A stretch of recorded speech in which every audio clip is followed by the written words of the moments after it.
In the summer of 1943, as the Allied air campaign intensified over occupied Europe, the Luftwaffe remained confident in its tactical superiority. German aces, battle-hardened and decorated, had faced every fighter the Allies could deploy. But above the clouds, something unprecedented was already circling, a machine born from American ambition and engineering audacity.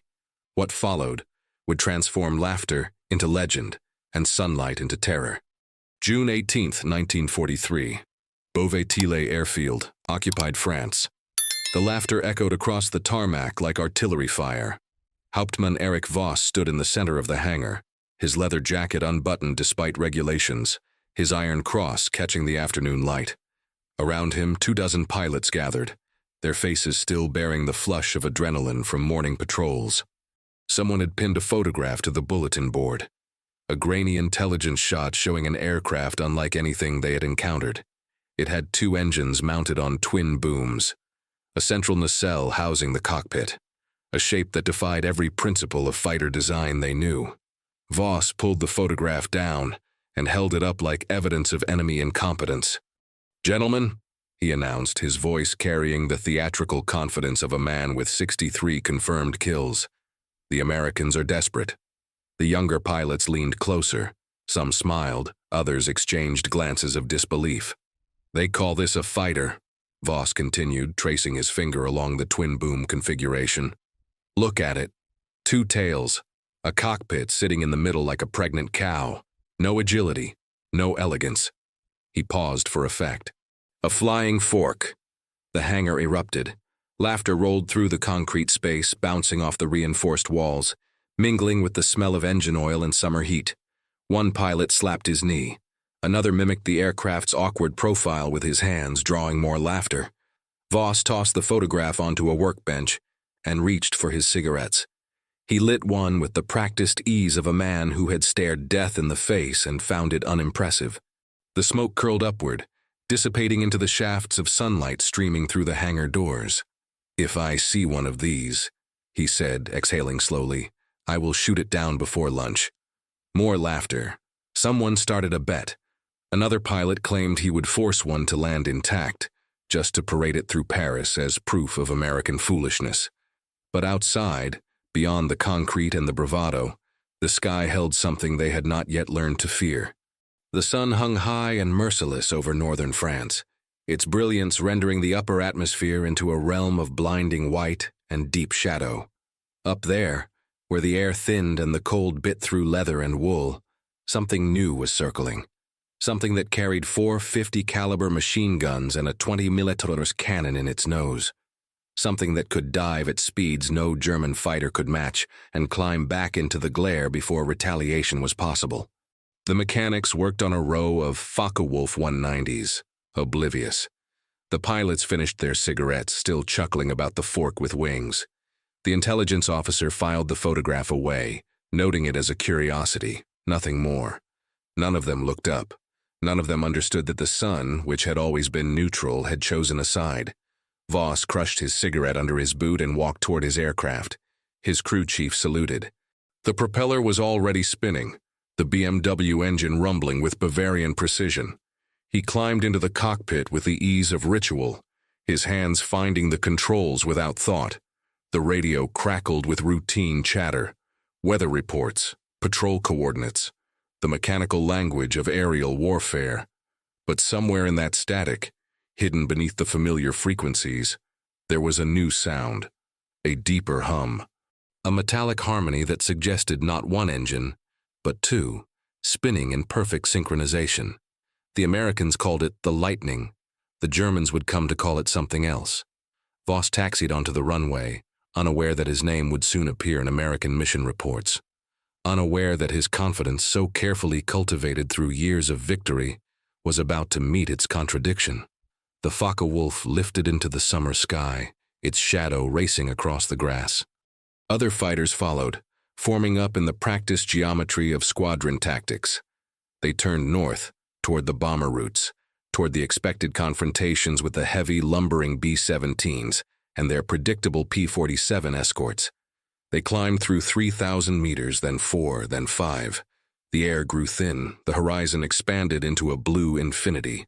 Below them, France unfolded in patches of green and brown, stitched together by roads that had carried legions, and now carried occupation. Voss checked his instruments.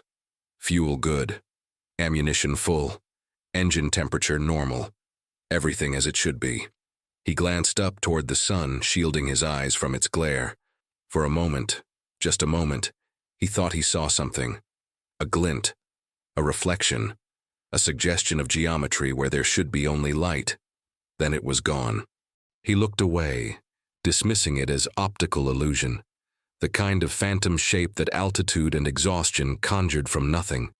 But the glint had been real, and it was watching, 20,000 feet above the Luftwaffe formation, invisible against the furnace of the sun. 3 P-38 Lightnings held their position. Their pilots, young men from Iowa and Texas and Oregon, scanned the sky below through tinted goggles. They did not laugh. They did not boast. They simply waited, their twin Allison engines purring with restrained violence, their weapon systems armed and ready. The orders had been clear: attack from the sun, strike hard, and climb back before the enemy could respond. It was a tactic as old as aerial combat itself, but never before had it been executed with such mechanical precision. Never before had the advantage of light been married to such overwhelming speed and firepower. The lead pilot checked his watch, then his altimeter. He glanced left and right, confirming his wingmen were in position. Then he pushed the control yoke forward, angling his aircraft into a shallow dive, letting gravity and American engineering accelerate him toward the unaware formation below. The sun remained constant, indifferent, eternal, but now it carried teeth. And Hauptmann Erich Voss, confident and decorated and utterly unprepared, was about to discover that some jokes are only funny until the punchline arrives. The punchline was already descending, at 400 miles per hour. The confidence of the Luftwaffe in the summer of 1943 was not unfounded. It was earned. For 4 years, German pilots had dominated European skies with a combination of tactical brilliance, technological advantage, and the kind of combat experience that only comes from sustained warfare. The Messerschmitt Bf-109 and Focke-Wulf 190 were formidable machines, flown by men who had learned their trade over Poland, France, Britain, and Russia. They had faced Spitfires and Hurricanes, Yaks and LeGGs, and emerged victorious more often than not. The American entry into the air war had been met with cautious interest, then mild disappointment. The P-40 Warhawk was decent, but outclassed. The P-39 era Cobra was a curiosity, better suited to ground attack than air combat. Even the newer P-47 Thunderbolt, massive and powerful, lacked the agility that German pilots prized in dogfighting. So when intelligence photographs of the P-38 Lightning began circulating through Luftwaffe squadrons in early 1943, the reaction was predictable. It looked wrong. Fighter aircraft were supposed to be sleek, compact, with a single engine and a tail section that swept back in elegant lines. The P-38 violated every aesthetic principle. Its twin-boom design suggested a bomber or reconnaissance aircraft, not a fighter. The central nacelle appeared vulnerable. The tricycle landing gear seemed fragile. Even its armament configuration, concentrated in the nose rather than distributed across the wings, struck German pilots as unnecessarily complicated. What they did not know, what they could not know from grainy photographs and incomplete intelligence reports, was that the P-38 Lightning was not designed to fight like a German fighter. It was designed to kill them. In Burbank, California, 18 months earlier, Lockheed's engineers had approached the problem of high-altitude interception with American pragmatism. They did not chase elegance. They chased performance. The twin-engine configuration was not a compromise, but a calculated advantage. 2 Allison V1710 engines, each producing over 1,000 horsepower, gave the Lightning power-to-weight ratios that single-engine fighters could not match. If one engine was damaged, the aircraft could still fly home. If both were running, it could climb faster and dive harder than anything the Axis powers had fielded. The nose-mounted armament solved a problem that had plagued fighter pilots since the First World War: convergence. Wing-mounted guns had to be calibrated to cross their fire at a specific distance, usually 300 yards. Miss that distance, and your shot spread wide. The P-38's guns all fired along the aircraft's center line. Every bullet and shell traveled in parallel, creating a cone of destruction that remained effective from point-blank range to 1,000 yards. And the speed. The blessed, terrifying speed. In a dive, the P-38 could exceed 400 miles per hour, faster than any production fighter in 1943. German pilots who attempted to flee by diving would discover, too late, that the Lightning could follow them down and still have energy left to climb back up. It was not a dogfighter in the classical sense. It was an assassin, designed to strike from altitude and vanish before the enemy could respond. But all of this was theory until it was tested in combat. The first P-38 units arrived in Europe in the autumn of 1942, assigned to North Africa. Their initial performance was mixed. Mechanical issues plagued the early models. The Allison engines proved temperamental in the dust and heat. Pilots trained on single-engine fighters struggled to adapt to the Lightning's unique handling characteristics. The Luftwaffe noted these difficulties with satisfaction, filing them away as confirmation of their initial assessment. The Americans, however, were learning. By mid-1943, the teething problems had been resolved. New variants incorporated improved superchargers, better cockpit heating, and reinforced airframes. More importantly, the pilots were developing tactics specifically designed to exploit the Lightning's strengths. The old rules of dogfighting, the swirling knife fights at low altitude, were set aside in favor of something more brutal and efficient. Energy fighting, boom and zoom, attack from above, strike hard, and climb away before the enemy could react. And always, always, attack from the sun. The tactic was as old as aerial combat, first employed by British and German pilots over the trenches of France in 1917. Diving out of the sun provided two critical advantages. The blinding glare concealed the attacker's approach, and the altitude advantage could be converted into speed. But earlier aircraft had limited dive performance. They could attack from the sun, but their speed advantage was modest, giving defenders time to react. The P-38 changed the equation. Its dive performance was so overwhelming that by the time a German pilot spotted the attack, evasion was already too late. The Lightning would strike and be gone, climbing back into the glare like a predator returning to its perch. The first reports came from the Mediterranean theater. Luftwaffe pilots operating over Tunisia and Sicily began encountering the twin-boom fighters in increasing numbers. The encounters followed a pattern. The Germans would be engaged with bombers or other escorts when the Lightnings would appear, seemingly from nowhere, diving at impossible speeds. By the time the Germans realized what was happening, one or two of their aircraft would be falling, trailing smoke, and the attackers would be gone. The German pilots gave it a name, Gabelschwanzteufel, the fork-tailed devil. But in France, in the summer of 1943, this was still frontier knowledge, rumors from distant theaters, stories that had not yet reached the comfortable certainty of the Channel coast. Pilots like Erich Voss still operated with the assumptions of 1940, when the Luftwaffe had been ascendant and the enemy predictable. The intelligence briefings mentioned the Lightning but did not emphasize it. There were so many new Allied aircraft types appearing, a bewildering parade of designations and configurations. The P-38 was noted, filed, and largely dismissed.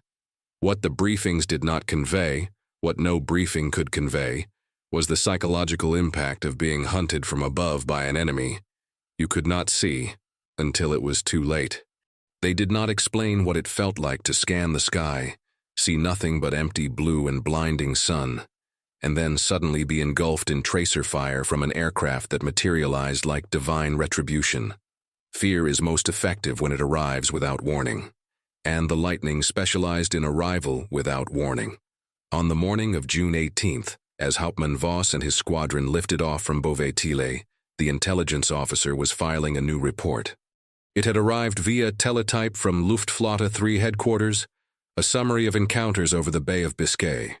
3 Junkers Ju-88 reconnaissance aircraft had been intercepted by twin-engine fighters, identity confirmed as P-38s.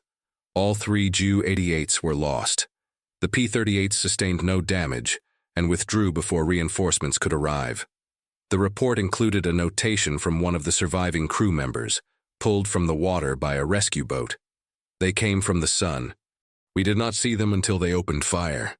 The intelligence officer stamped the report, placed it in a folder marked for review, and moved on to other matters. There were dozens of such reports every week, a constant stream of tactical data that needed to be analyzed, categorized, and disseminated. This particular report would not reach squadron level for another 3 days. By then, it would no longer be news.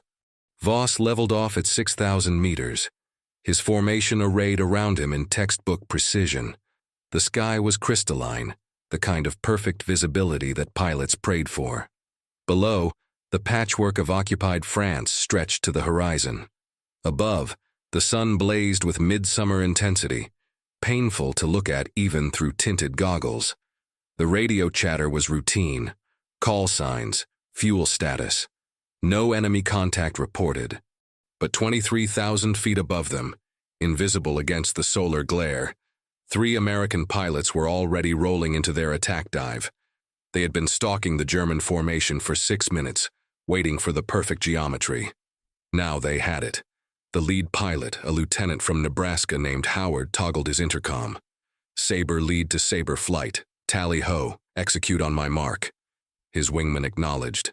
No elaborate speeches, no dramatic declarations. Just the clipped professionalism of men about to commit violence from ambush. Howard centered the lead German fighter in his gun sight, compensating for deflection, range, and closure rate. His thumb rested on the firing button. The Lightning was accelerating through 350 miles per hour, the airframe beginning to buffet as it approached its design limits. The German formation flew on, unaware, the sun behind them, the devil descending. "Mark," Howard said quietly and squeezed the trigger. 4 machine guns and a cannon spoke simultaneously, their combined voice like tearing metal. The war in the sky had just changed, and nobody on the German side was ready for it. The first indication was not visual, but auditory. Voss heard it through his leather helmet, a sound that did not belong in the clean geometry of high-altitude flight. A low metallic roar, deeper than a single engine, harmonizing with itself in a way that suggested mechanical twins running in perfect synchronization. He frowned, turning his head, scanning the sky through his canopy. Nothing. Empty blue. Blinding sun. But the sound grew louder. His wingman's voice crackled over the radio, young and uncertain. "Hauptmann, do you hear?" The transmission cut off, replaced by static and then a sound Voss knew too well. The compressed scream of aircraft metal failing under stress. He snapped his head right in time to see his wingman's Focke-Wulf disintegrating in midair. Chunks of fuselage and wings separating in a cloud of fuel mist and hydraulic fluid. The cockpit section tumbled away, trailing black smoke, the pilot still strapped inside, already dead or dying. Voss's mind processed the image in fragments. Catastrophic structural failure. No fire yet. Impact from above. From above. He yanked the control column left and pulled back hard, the G-forces slamming him into his seat as the Focke-Wulf clawed into a climbing turn. His vision grayed at the edges. Blood drained from his head. Training and instinct merged into pure survival response. But there was nothing to fight. The sky remained empty except for the sun, and from that sun came a shape. It descended like judgment. Twin booms, central nacelle, the awkward, impossible geometry he had mocked just hours earlier in the hangar. But there was nothing awkward about its speed. It fell through the air as if gravity had been doubled, a silver-gray predator riding a controlled avalanche of kinetic energy. Voss had a single second to register the shape before it was past him. So close he felt the turbulence rock his aircraft, so fast that his eyes could not track it.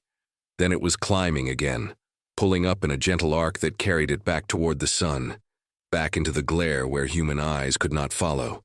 Another Focke-Wulf exploded. This time Voss saw the tracer fire, a brief constellation of light that seemed to originate from the Lightning's nose. Not from the wings, as German and British fighters fired, but from the center, all rounds traveling in parallel. The German pilot never had time to evade. The shells walked up his fuselage, through the cockpit, and out through the engine, cowling in less than a second. The radio dissolved into chaos, voices overlapping, panic breaking through training. Zwei Motoren, hoch oben, von der Sonne. Ich sehe nichts, ich sehe... Static. Voss rolled his aircraft, trying to gain altitude, trying to position himself for a counterattack. But the Focke-Wulf, magnificent in level flight and devastating in close combat, was not built for climbing races against twin-engine fighters with altitude advantage. He could feel the aircraft straining, the BMW engine screaming at maximum power, the airframe shuddering as it approached its performance ceiling. And still, the lightnings were above him. He caught another glimpse, a silver flash against the blue, and fired a desperate burst. His shells arced through empty air, falling away harmlessly. The distance was too great. The angle was wrong. The target was already gone. This was not combat as he understood it. There was no circling, no maneuvering for position, no test of skill and nerve in the turning fight. This was slaughter from above, mechanical and methodical, executed by pilots he never saw and aircraft he could not catch. A third Focke-Wulf fell, its pilot managing to bail out, his parachute a white flower against the green fields below. Voss keyed his radio, forcing his voice into something resembling command authority. Break formation. Defensive split. Get low. The German fighters scattered like startled birds, each pilot making his own calculation of survival. Some dove for the deck, trading altitude for speed, hoping to outrun the attackers in the thicker air near the ground. Others attempted to climb, still operating under the old assumption that height meant safety. Both choices were wrong. The Lightnings could dive faster than the Focke-Wulfs could run, and they started with 6,000 feet of altitude advantage. The Germans who climbed simply made themselves easier targets, silhouetted against the sky, struggling through thin air while the Americans dove with gravity's assistance. Voss chose to dive, his altimeter unwound rapidly as he pushed the nose down, aiming for the cloud layer at 4,000 meters. If he could reach cover, disappear into the gray, he might survive long enough to reassess. The airspeed indicator climbed past 600 kilometers per hour. The control surfaces stiffened. The aircraft began to buffet, protesting the abuse. But still he pushed, watching the clouds rise toward him, praying for concealment. Behind him, another Focke-Wulf died. He did not see it happen. He only heard the radio call, a single word. 9! Cut short. The clouds swallowed him. Gray mist replaced sunlight. He could no longer see the sky, the ground, or his attackers. He reduced throttle, leveling off, his breathing harsh in the oxygen mask. Sweat ran down his face despite the cold. For 30 seconds he flew blind through the clouds, expecting at any moment to collide with another aircraft or to emerge into a storm of gunfire. But neither happened. The clouds thinned, and he broke out into clear air at 3,000 meters, alone. He scanned the sky. No twin-boom silhouettes, no tracer fire. The Lightnings had not followed him down. Why would they? They had already won. Voss turned west, toward base, checking his fuel. Sufficient. Ammunition mostly unused. Aircraft undamaged except for his nerves. The radio was quieter now, scattered transmissions. 2 other survivors reporting in. Out of the 8 aircraft that had lifted off from Beauvais-Tillay that morning, 5 were gone. Destroyed in less than 3 minutes by an enemy that had never entered a turning fight, never given the Germans a chance to employ their superior low-speed handling or their accumulated combat experience. The Americans had simply attacked from above, fired with overwhelming firepower, and climbed away before retaliation was possible. It was not sporting. It was not heroic. It was brutally, mathematically efficient. As Voss approached the airfield, he could see the ground crews waiting, shading their eyes against the sun. They would be expecting the usual return. 8 aircraft, perhaps 1 or 2 damaged. Stories of combat that could be told and retold in the mess hall that evening. Instead, 3 aircraft landed. 3 out of 8. Voss taxied to his revetment and shut down the engine. The sudden silence was profound. He sat in the cockpit for a long moment, his hands still gripping the control column, staring at nothing. The crew chief appeared at his wing, concerned. "Hauptmann, are you injured?" Voss shook his head slowly. He removed his helmet, his hair plastered to his scalp with sweat, and climbed out. His legs were unsteady. He leaned against the fuselage, looking up at the sky that had betrayed him. "It was not a tractor," he said quietly. The crew chief did not understand. "Sir?" Voss turned to look at him, and in his eyes was something the mechanic had never seen before from an ace with 63 kills. Fear. "The fork," Voss said. "The American fork. We called it a joke." He swallowed, his throat dry. "It came from the sun. We could not see it. We could not fight it." He pushed past the crew chief and walked toward the operations building, leaving his aircraft behind. Inside, the intelligence officer was already receiving the preliminary reports, his face growing paler with each transmission. 5 aircraft lost, 0 enemy aircraft destroyed, 0 hits confirmed. The attackers identified as P-38 Lightnings, operating in coordination, attacking from high altitude, withdrawing before engagement. The mathematics were damning. The Luftwaffe had just suffered a 70% casualty rate against an enemy they had dismissed as a curiosity. By evening, the report would reach higher command. By morning, it would be on the desk of every squadron commander in France. By the end of the week, it would be compared with similar reports from Italy, North Africa, and the Atlantic coast. A pattern was emerging. The fork-tailed devil was not an anomaly. It was a doctrine. And the sun, which had always been neutral, now belonged to the Americans. Voss sat in the debriefing room, his hands wrapped around a cup of ersatz coffee that he did not drink. The intelligence officer asked questions.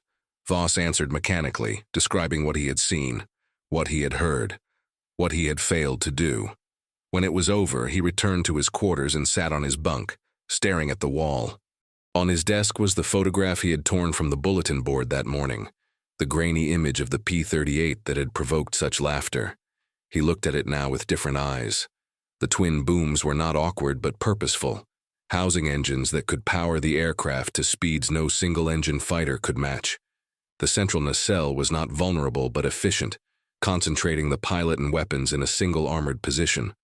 The configuration was not a compromise but an advantage. The Americans had not built a flying fork. They had built a flying assassin designed to exploit the one tactical reality that all fighter pilots understood but few could counter. Altitude equals life, and the sun conceals everything. Voss folded the photograph and placed it in his logbook, not as a trophy, but as a reminder. The laughter in the hangar felt like a memory from a different lifetime. Outside, the sun set over occupied France, painting the sky in shades of red and gold, beautiful and indifferent and no longer safe. Tomorrow the pilots would fly again, but they would fly differently, always watching the sun, always listening for that twin-engine harmony that announced death from above. The fork-tailed devil had revealed itself, and nothing would be the same. The report reached Luftflotte 3 headquarters at 1900 hours, on June 18, 1943. 5 aircraft lost. 0 enemy casualties. Attackers identified as P-38 Lightnings attacking from high altitude. Major Heinrich Gruber read it twice, then walked to the operations map. Red pins marked recent losses across the French coast. In 14 days, the pins had multiplied like a disease. The pattern was undeniable.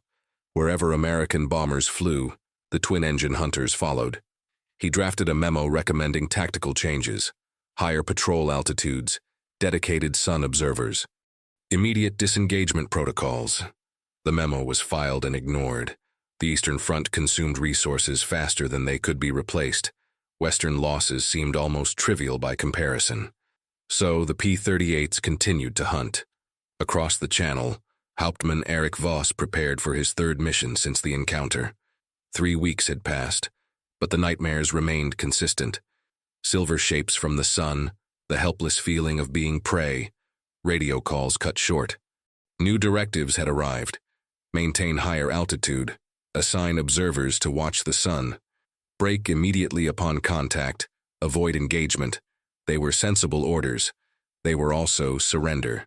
For years, Luftwaffe doctrine had preached aggression and dominance. Now they were told to watch, to flee, to survive rather than win. Voss's hand shook as he started his engine. He keyed the radio. Edelweiss flight, prepare for takeoff. 6 Focke-Wulfs lifted off, climbing to 7,000 meters, higher than before, following the new protocols. Voss assigned his wingman to watch the sun, a humiliating necessity that would have been unthinkable months earlier. They turned north toward the bomber stream, standard defensive patrol.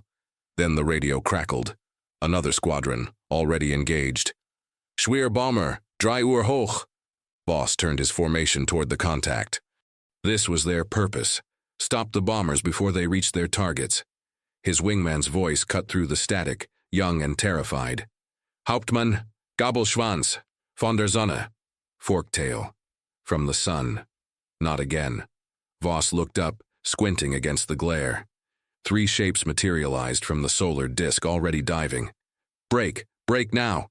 The formation scattered. Voss pulled hard, his vision tunneling from G-forces. The twin-engine roar filled his headset. A Focke-Wulf exploded to his left. Another fell trailing smoke. The Americans climbed back into the sun, repositioning. His wingman screamed into the radio. Ich kann sie nicht sehen. Wo sind sie? I cannot see them. Where are they? Oben. Immer oben. Above. Always above.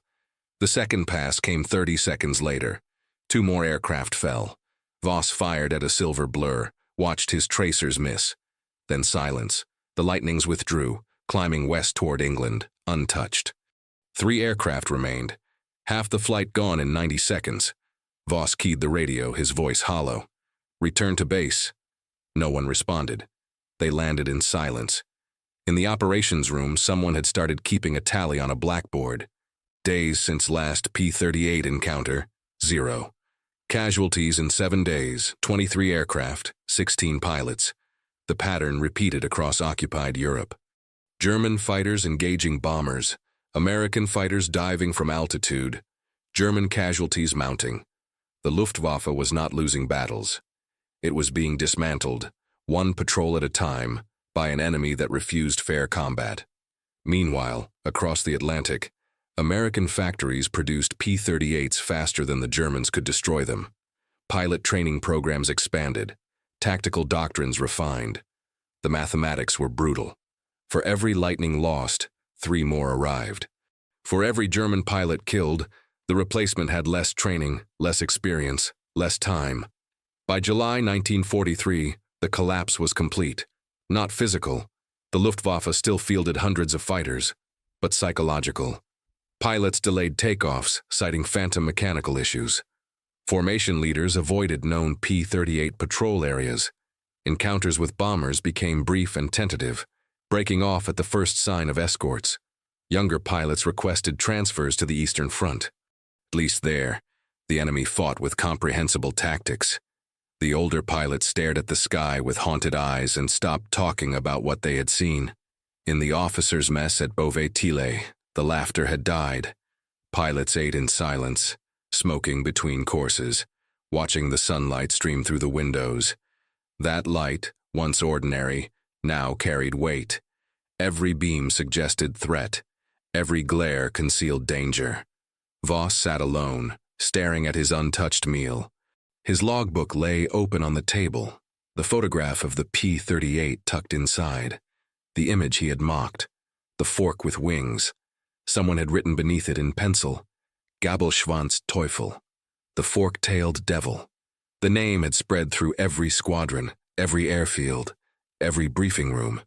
It was whispered in hangars and shouted over radios. It appeared in intelligence reports and operational orders. It had become more than a nickname. It had become a mythology. And mythologies, once established, are impossible to kill. The Luftwaffe issued revised tactical manuals. They reassigned squadrons. They modified aircraft.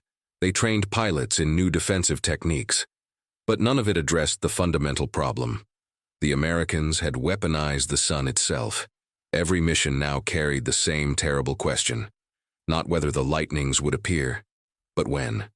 Not whether they could be defeated, but whether survival was possible. The confidence that had defined German air superiority for 4 years evaporated. replaced by caution and dread. By August, operational effectiveness had collapsed. Interception rates dropped. Bomber losses decreased.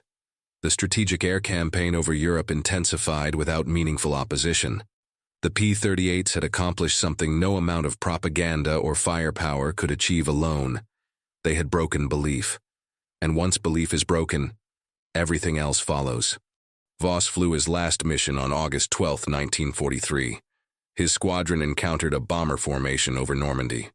The lightnings appeared from the sun, as they always did. This time, Voss did not attempt to fight.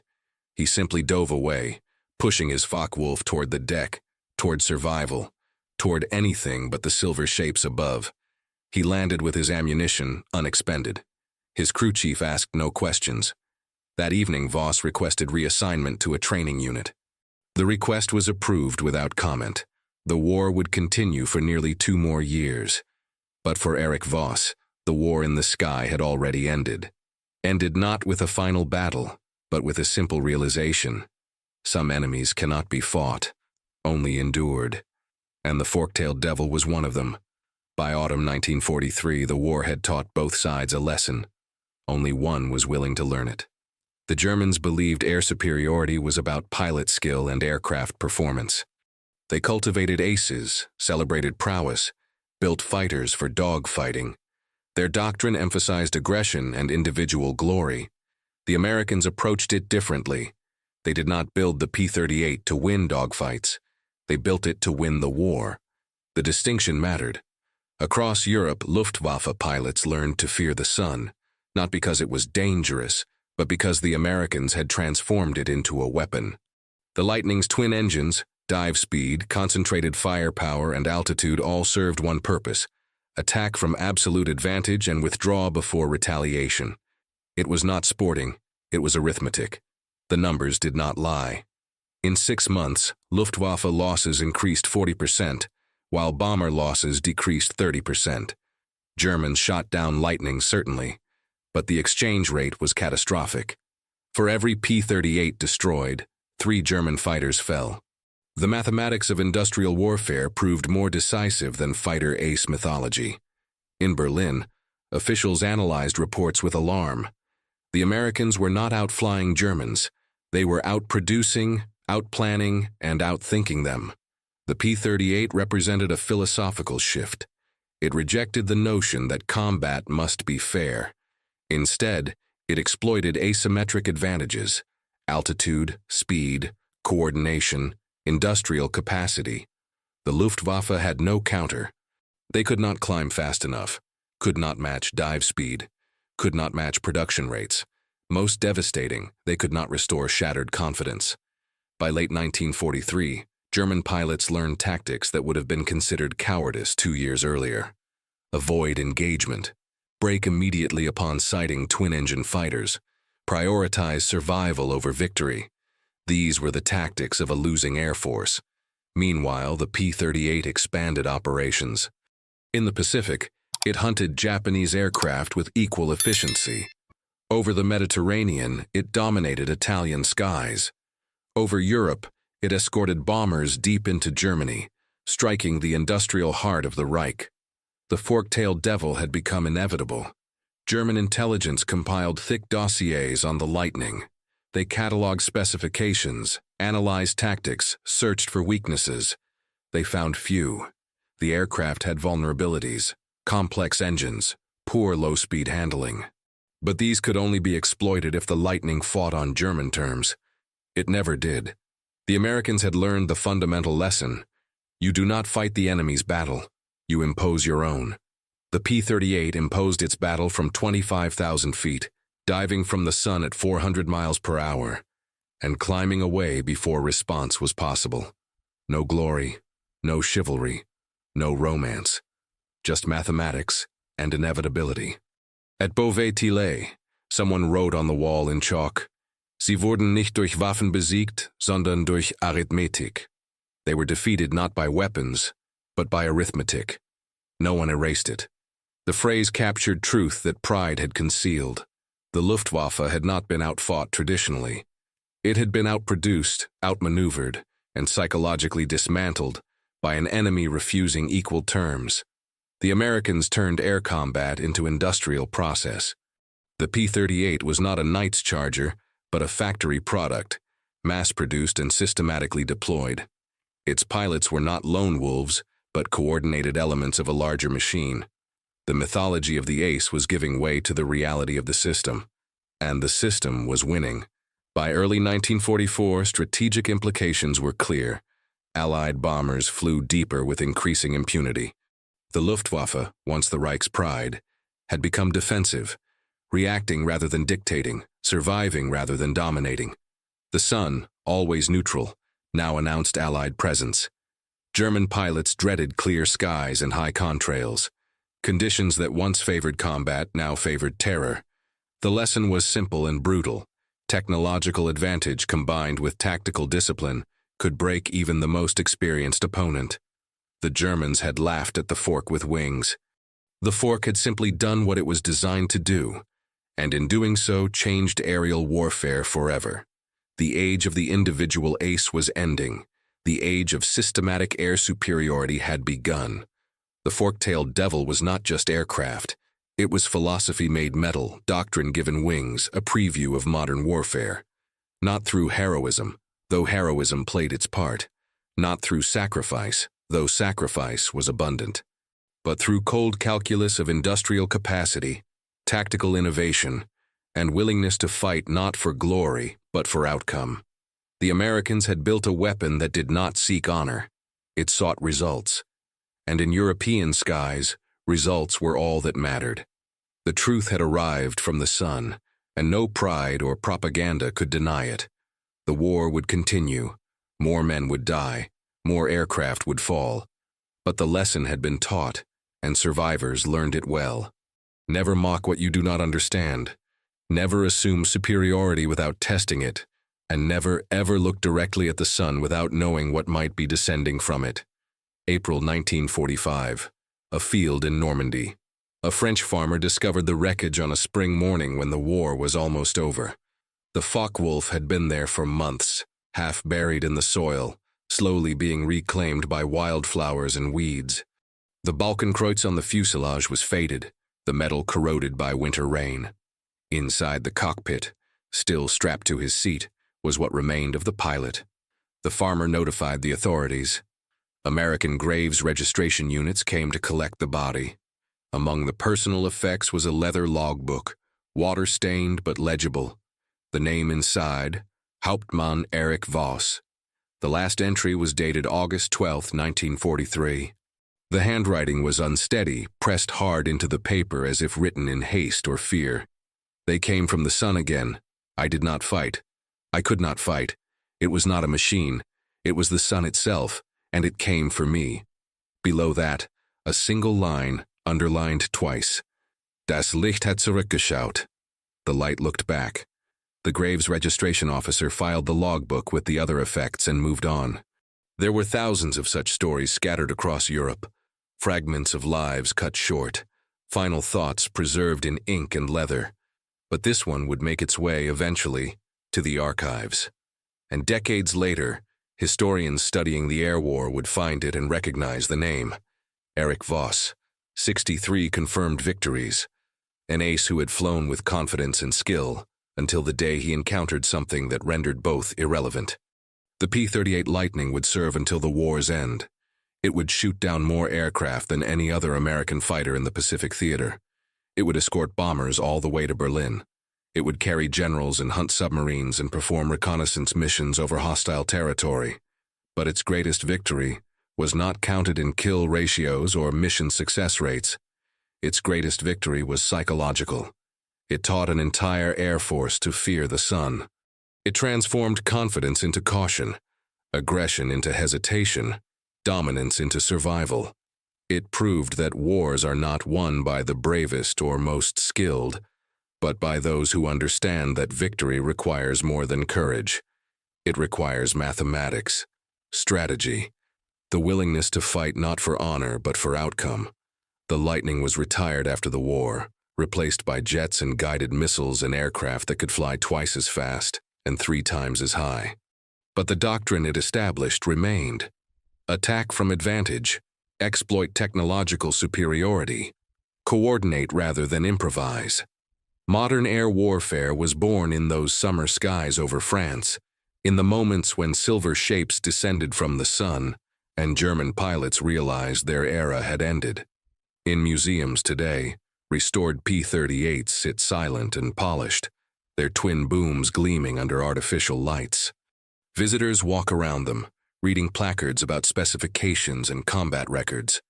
Children point at the unusual shape. Veterans pause and remember. But the aircraft itself is only metal and rivets. The real weapon was never the machine. It was the idea behind it. The idea that warfare is not sport, that victory does not require matching the enemy's strengths, that the sun, patient and eternal, could be transformed from neutral observer to tactical ally. The Germans called it Gabelschwanz-Teufel, the fork-tailed devil, but it was never a devil. Devils inspire fear through supernatural power, through violation of natural law. The lightning inspired fear through the opposite, through ruthless application of natural law, through physics and geometry and industrial capacity. It was not supernatural. It was hypernatural, a distillation of American pragmatism into aluminum and firepower. And when it dove from the sun, it carried with it a message that no amount of propaganda could counter. Your era is over. Your tactics are obsolete. Your confidence is misplaced. The future belongs to those who adapt. Some learned that lesson. Others, like Erich Voss, learned it too late. His Focke-Wulf remained in that Norman field until the farmer's son, clearing land for planting, had it hauled away for scrap. The metal was melted down and repurposed. Perhaps it became part of a bridge or a building or a monument to peace. The transformation seemed fitting. Swords into plowshares, weapons of war into tools of rebuilding. But the lesson remained, preserved not in metal but in memory. In the archives and the history books and the stories told by those who survived, they called it the fork-tailed devil. But when the German pilots looked up at the sun for the last time, squinting against the glare, searching desperately for the shapes they knew were there but could not see until too late, they learned a different truth. The sun does not take sides, but it can be weaponized by those clever enough to use it. And once weaponized, it becomes absolute. The most unbreakable walls are not made of steel or concrete or even belief. They are made of light.